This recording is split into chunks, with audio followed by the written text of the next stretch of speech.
ఇచ్చేసిరా. ఆయ్. ఎవరికి? ఎవరో పొలం కొనడానికి వచ్చారు. మనం పొలం అమ్ముతున్నావా? బంగారం కొనుక్కుండాను పొలాలు అమ్ముకుండాను పెళ్ళిళ్ళు అవుతాయంటే మీ అక్క పెళ్ళికో 10 లక్షల దాకా కావాలి కదా, అందుకే ఒక 5 ఎకరాలు అమ్ముతున్నారు. ఎకరానికి 3 లక్షల పైన పెరుగుతుంది కదా. కాలువ పక్కన పొలం అండి. ఎకరానికి 40 బస్తాల పైన పడుతాయండి దాడవాకి. మీరు మరీ డబ్బులు అర్జెంట్ అంటున్నారు. 2 కంటే ఇవ్వలేనండి. మరి ఇవ్వలేరండి. అవసరం మాది కదా అని మీరు మరీ అన్యాయంగా తగ్గిస్తున్నారు. అంతేనన్నయ్య, మనం అమ్మాలంటే కందిపప్పు రేటు చెప్తారు, కొనాలంటే జీడిపప్పు రేటు చెప్తారు. జోక్ మీకు అర్థం కాకపోయినా పర్వాలేదు కానీ డబ్బులు మాత్రం వారం లోపు కావాలి, అది అర్థం చేసుకోండి. మీరు సంతకాలు పెట్టించే టైంకి 10 లక్షలు అనా పైసలతో సహా జమ కట్టేస్తానండి. కట్టేస్తారండి. మాది ఎడ్యుకేటెడ్ ఫ్యామిలీ అండి, అందరూ సొంతకాలే పెడతారు. మీ మనవడి గారితో కూడా కూడా పెడతాడు.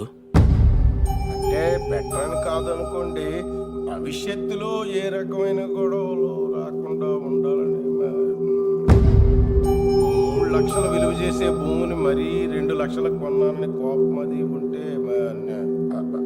అసలు మీరు భూమి అమ్మడం అంటేనే నేను నమ్మలేకుండా ఉన్నానండి. అసలు మేము ఎక్కడ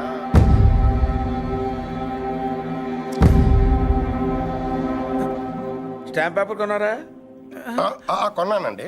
కొనడం అక్కడితో ఆపేద్దాం అనుకుంటున్నానండి. నన్ను వదిలేని మూర్తి గారు, నేను మీ పొలం కొనలేను. కొనలేరండి.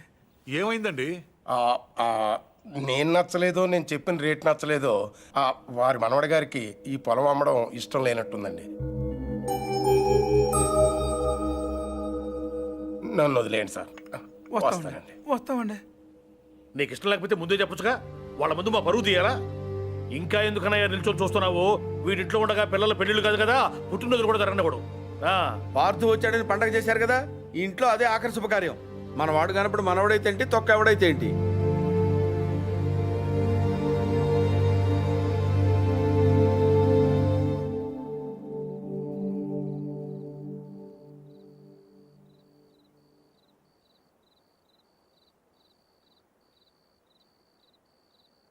ఎవరు? పార్థు.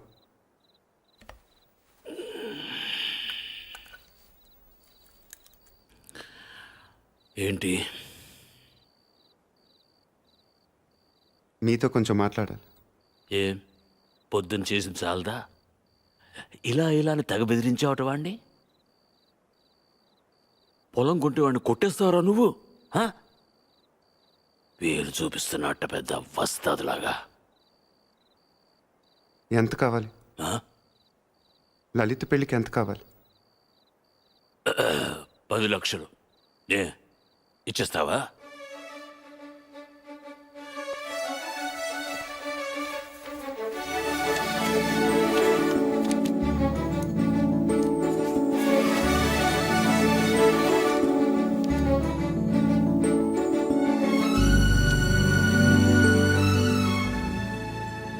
ఇప్పటిదాకా మీరు పోగొట్టుకొని చాలుతుంది. పొలం కూడా పోగొట్టుకోవటం నాకు ఇష్టం లేదు.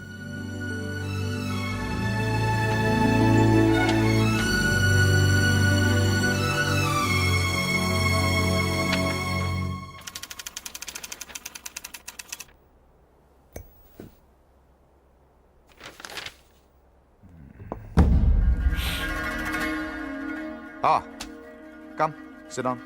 మీ గురించి చదువుతున్నాను. 1991 బిలాస్పూర్ ఒక లోకల్ లీడర్ని మీటింగ్ జరుగుతుండగా చంపారు. Well, coming to the point, రీసెంట్గా ఇలాంటిది ఒక మర్డర్ జరిగింది, అపోజిషన్ లీడర్ శివారెడ్డిది. ఈ విషయంలో మీరు ఏమైనా హెల్ప్ చేయగలరా? ప్రొఫెషనల్ చేశాడు ఇది. ఎలా చెప్పగలరు? టెలిస్కోపిక్ గన్, నుదుటి మీద బుల్లెట్, కాస్ట్లీ మర్డర్. ఓ, రఫ్గా ఎంత తీసుకుంటారు? 1-2 కోట్లు. అంతా? ఈ ఉద్యోగాలన్నీ మానేసి ఇలాంటిది ఒకటి చేస్తే లైఫ్లో సెటిల్ అయిపోవచ్చేమో కదా. సరే, అంత డబ్బు ఎక్కడ దాస్తారు వీళ్ళు? బ్యాంక్లో. బ్యాంక్లోనా?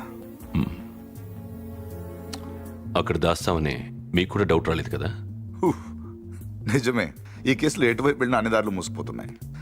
శివారెడ్డి మర్డర్ జరిగిన స్పాట్కి దగ్గరలో యాక్సిడెంట్ జరిగింది. ఒక కారు, ఓ పెట్రోల్ ట్యాంకర్ ఒకదాన్ని ఒకటి గుద్దుకున్నాయి.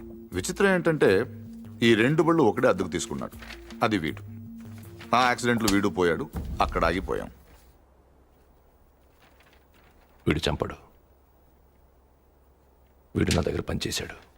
వీడు ఎస్కేప్ మాత్రం ప్లాన్ చేస్తాడు. మర్డర్ వేరే వాడు చేస్తాడు. ఎవడు? నందు. నందు ఎలా ఉంటాడు? పొడుగ్గా ఉంటాడు. కళ్ళు ఎలా ఉంటాయి? వేటకెళ్ళేప్పుడు పులి కళ్ళు ఎలా ఉంటాయో అలా ఉంటాయి. కోపంగా, సూటిగా. వాడు మీకు దొరకడు.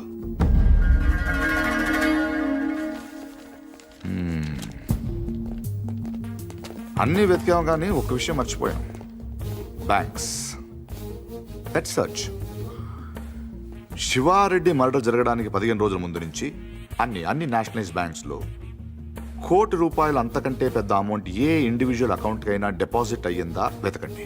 సార్ అలాంటి విషయాలు బ్యాంకులు బయటికి చెప్పరు సార్. లంచం ఇవ్వండి అయ్యా. ఇండియాలో దానికి అవ్వని పని లేదు. Search search search search.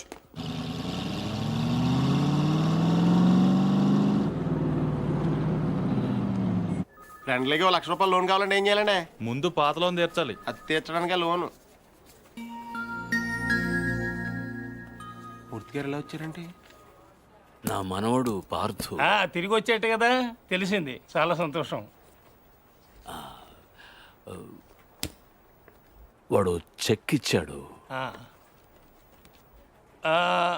నేను తణుకు మంజీరా బ్యాంక్ నుంచి మాట్లాడుతున్నాను. అకౌంట్ నెంబర్ 791849 నాకు చెక్ వచ్చింది. కస్టమర్ నాకు బాగా తెలిసిన ఆయన. బ్యాలెన్స్ మీరు ఒకసారి చెక్ చేసి చెప్తే నేను క్యాష్ పే చేస్తాను. తర్వాత మనం చూసుకుందాం. సో బ్యాంకింగ్ అవర్స్ ఎప్పుడు వరకు అండి? Ravi sir morning sir. Good morning. Bank బాగుంది కదా సార్? అమ్మాయి కూడా బాగానే ఉంది సార్ వాళ్ళు లోపల ఉన్నారు sir. Hello sir, name Nandagopal sir. Account number 791849 sir. Last 2 years నుంచి అకౌంట్ ఆపరేట్ చేస్తున్నాడు సార్. ఇప్పుడు వాటి ఇంట్రడ్యూస్ చేసిన వాటి డీటెయిల్స్ ఏమైనా ఉంది? రికార్డ్స్లో ఉన్న అడ్రస్ ఎంక్వైరీ చేస్తే రాంగ్ అడ్రస్ అని తెలిసింది సార్. ప్రస్తుతం ఎంత ఉంది అకౌంట్లో? 1 crore ఉంది సార్. ఇది రీసెంట్ ట్రాన్సాక్షన్స్ ఏమైనా? మొన్నే 10 లక్షలు వేరే బ్యాంక్ ట్రాన్స్ఫర్ అయింది సార్. ఎక్కడికి? తణుకు మంజీరా బ్యాంక్. పేరేంటి? ప్రసాద్. మీ పేరు కదా? నందగోపాల్. నందగోపాల్ సార్. ఆఫీస్ కదా సార్? తణుకు.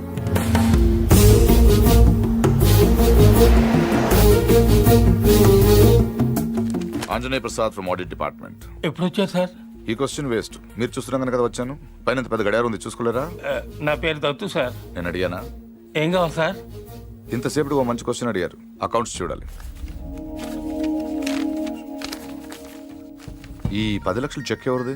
ఇది సత్యనారాయణ మూర్తి గారని పక్కనే బాసర్లపొడి గ్రామంలో ఉంటారు. వాళ్ళ మనోడు ఇచ్చాడు. పేరేంటి? పార్థసారథి. పార్థు. 791849 నందగోపాల్. నందగోపాల్. నందగోపాల. మరి ఇక్కడ పార్థసారథి ఉందేంటి? సంతకం నేను అంత కీన్గా చూడలేదు సార్. తెలుసున్న వాళ్ళే కదా అని.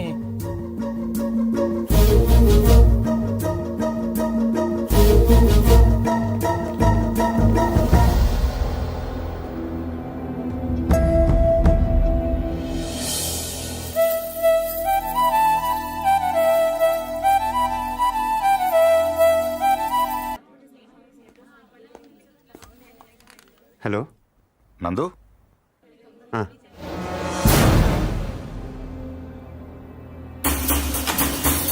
Yes! Come on, come on, come on, come on! Don't waste time. Go back. అరే నువ్వు ఇటు సైడ్. Okay sir. రవి ఇద్దరిని ఇటు పెట్టి పంపించు. అలాగే sir. Cover this areas. Ravi sir అలాగే ఫస్ట్ ఫ్లోర్కి వెళ్ళి అక్కడ తెచ్చుకో and cover the bank yard. Okay sir.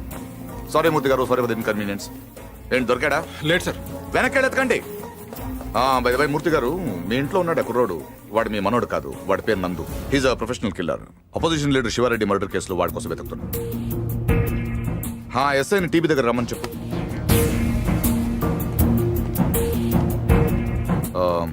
I'm sorry to say this. మీ మనోడు ట్రైన్లోనే పోయాడు. వాడి బాడీ గాంధీ హాస్పిటల్ మార్చరీలో ఉంది. ఏంటి? దొరకలేదు సార్. నాకు తెలుసు వాడు దొరకడు.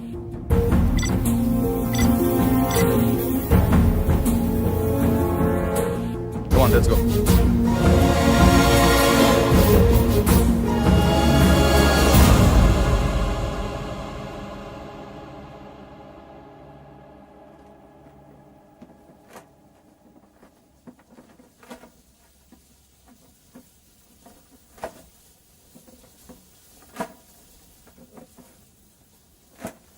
అసలు ఇంట్లో ఉంది మనవాడో మనవాడు కాడో ఎవడో బయటోడు వచ్చి చెప్తే తప్ప తెలుసుకోలేని స్థితిలో ఉన్నాం మనం. వాడు వచ్చాడని ముగ్గులేశారు, వాడు తింటాడని గారెలేశారు, వాడు వారసుడని మా మీద కేకలేశారు. ఇప్పుడు చూడండి, నలుగురిలో ఎదవలం అయిపోయాం. అందుకే ఎవడన్నా వస్తే వెంటనే తలుపు తీయడం కాదు, ముందు ఆరాధియాలి. 12 ఏళ్ల తర్వాత అడ్రస్ వెతుక్కుంటూ ఇంటికి వచ్చిన వాడిని పార్థు కాకుండా ఇంకెవరనుకుంటావండి? Post man అనుకోవచ్చుగా. దేవుడి దగ్గర 3 పడ్డాక పోలీసులు వచ్చారు. అదే ముందు వచ్చుంటే ఏముంది, తీసేసిన ఆకులు, ఎత్తేసిన కుర్చీలు, పీకేసిన పందిరి, ఆటి పక్కన మన అమ్మాయి. లైఫ్ లాంగ్ పెళ్లి పెటాకులు లేకుండా పడి ఉండేది. ఎంత ఈజీగా ఉన్నాయి ఆ మాట. పీటల మీద పెళ్ళి అయిపోతే ఇంకేమైనా ఉందా? 10 లక్షలు ఖర్చు పెట్టి చేశాం. ఆయన కర్మ కాకపోతే పూజారి గారింటికి రావుడు పోవడం ఏంటి, మన ఇంటికి రాక్షసుడు రావడం ఏమిటి చెప్పు. అసలు మన పార్థుని కూడా వాడే చంపేసి ఉంటాడన్నయ్య. ఏమో. శివారెడ్డిని చంపినట్టుకి ఇదో పెద్ద లెక్క చెప్పు. బాగా చెప్పావు. ఇంకా నయ్యం, పోలీసులు రావడం ఆలస్యమైనట్టయితే వీడిని అనుమానిస్తున్నాను, నన్ను చంపేసి ఉండేవాడు. ఏమో. ఆ, కరెక్ట్ సార్. ఆడు చాలా దుర్మార్గుడు అండి. ఎంత దుర్మార్గుడు కాకపోతే నాయన నెత్తి మీద తుపాకీ పెట్టి మీ పొలంలోంచి కంచి ఏం చేస్తాడు చెప్పండి. ఆడేం చేసినా మీ ఎవరికే తెలియదండి. మీ అమ్మాయి పెళ్లికి 10 లక్షలు ఖర్చు అయిందండి. మీరు పొలం అమ్మలేదు, మీ ఆడోళ్ళు బంగారం అమ్మలేదు, మన కృష్ణమూర్తి గారు గవర్నమెంట్ ఆఫీసర్ అయినా లోన్ తీసుకురాలేదు. మరి ఎలా జరిగిందండి? ఆడిచ్చాడండి. తాతగారికి 10 లక్షల రూపాయలు చెక్ ఇచ్చాడండి. ఈ విషయం మీ ఎవరికైనా తెలిసిందండి? తెలీదండి. పైగా మొత్తం మీరే ఖర్చు పెట్టి పెళ్లి చేసామనే ఫీలింగ్ లో ఉన్నారు చూసారండి. అందుకనండి ఆయన దుర్మార్గుడు అనేది. ఎప్పుడు చీకట్లో ఉండే పూజారి గారింటికి కరెంట్ వచ్చింది, వాళ్ళ అమ్మాయికి ఆపరేషన్ అయ్యి ఇంటికి వచ్చింది. అసలు వాళ్ళ ఇంటికే ఓ కళ వచ్చింది. వీటన్నిటికీ డబ్బులు ఎవడిచ్చాడండి? మళ్ళీ ఈడే 3 లక్షలు ఇచ్చాడు. నేనే సాక్ష్యం. ఎవరికైనా తెలిసిందండి? పాపం పూజారి గారికి ఏమో చీకట్లో కనపడక ఈయన చూసి రావడం అనుకుంటున్నారు. మీకు తెలిసినట్టు రాక్షసుడు అని తెలియదు కదండి. ఇంకా మీరేం భయపడక్కలేదు సార్. తప్పు బయటపడిపోయింది కదా, ఈ పాటికి పారిపోయి ఉంటాడు.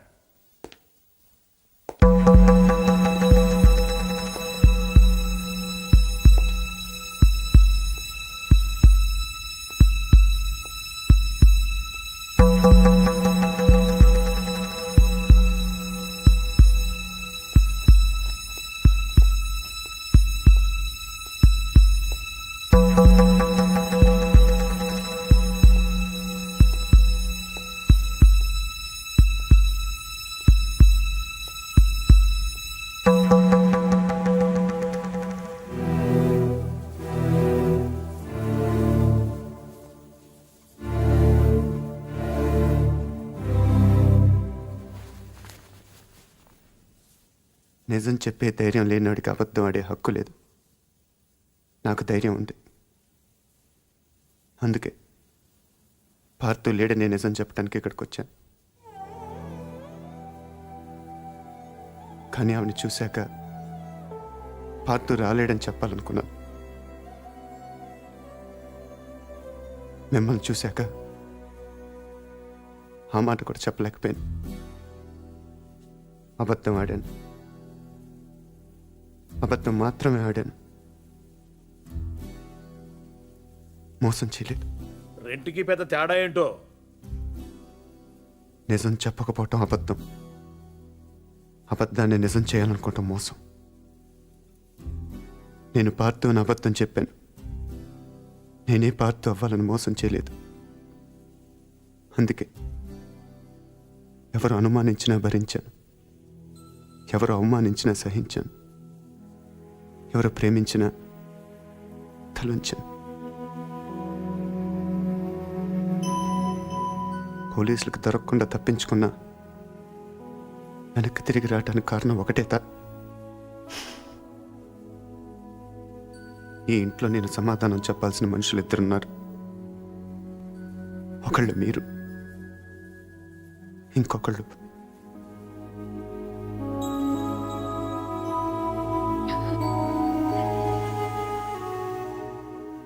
వచ్చాను, చెప్పాను. ఇంకా మీ ఇష్టం.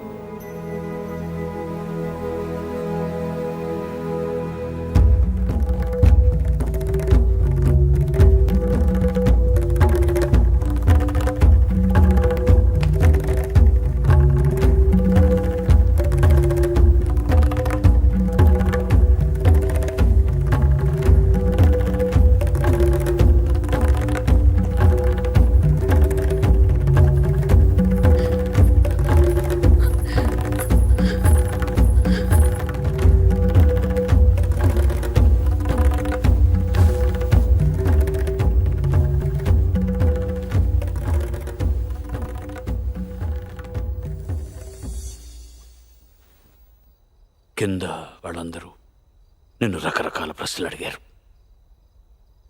ఎందుకు నువ్వు పార్థు అని అబద్ధం చెప్పావు, ఎందుకు అలా చేశావు, ఎందుకు ఇలా చేశావని. నేను ఒకే ఒక్క ప్రశ్న అడుగుతున్నాను, సమాధానం చెప్తావా? ఎవడో రైల్లో పోలీస్ కాల్పుల్లో చనిపోతే నీ దారిన నువ్వు పారిపోకుండా వాడి ఇల్లు వెతుక్కుంటూ ఇంత దూరం ఎందుకు వచ్చావు? వాళ్ళ పొలం సమస్యల్లో ఉంటే నువ్వెందుకు తీర్చావు? వాళ్ళ పిల్ల పెళ్ళంటే నువ్వెందుకు డబ్బులు ఇచ్చావు? వాళ్ళు తిడితే ఎందుకు పడ్డావు? ఏవి చెయ్యలేని నాలాంటి ముసలాడి ముందు తలంచుకుని మోకాళ్ళ మీద ఎందుకు కూర్చున్నావు? అందుకే నువ్వే పార్థువి, నువ్వే నా పార్థువి. నేను నిన్నేవి అడగను. అడిగితే నా ఇళ్ళంటి మనిషిని ఎలా ఒప్పించావని పొలంలోంచి కంచి తీయించేసిన రోజే నిన్ను అడిగి ఉండాల్సింది. 25 ఏళ్ల వయస్సులో 10 లక్షలు చెక్కిచ్చావంటే ఏం చేస్తున్నావు నువ్వు అని ఆ రోజు నేను అడిగి ఉండాల్సింది. అప్పుడు అడగలేదు, ఇప్పుడు అడిగే అర్హత లేదు.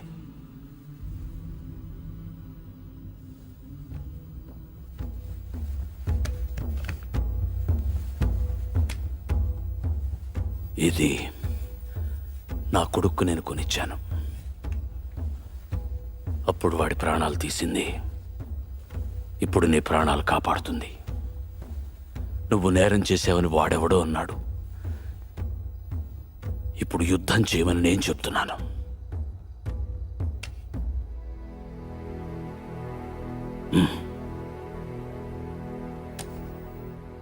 వెళ్ళు, గెలిస్తే రా,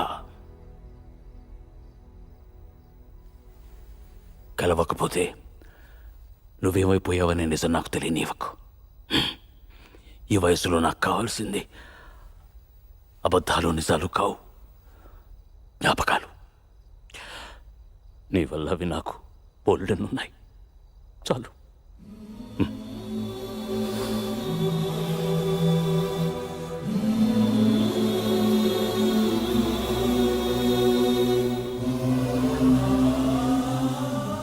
జాగ్రత్త.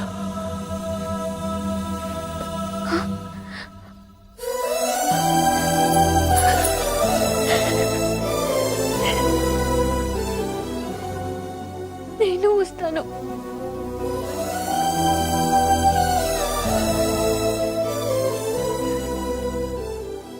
నేనే వస్తాను.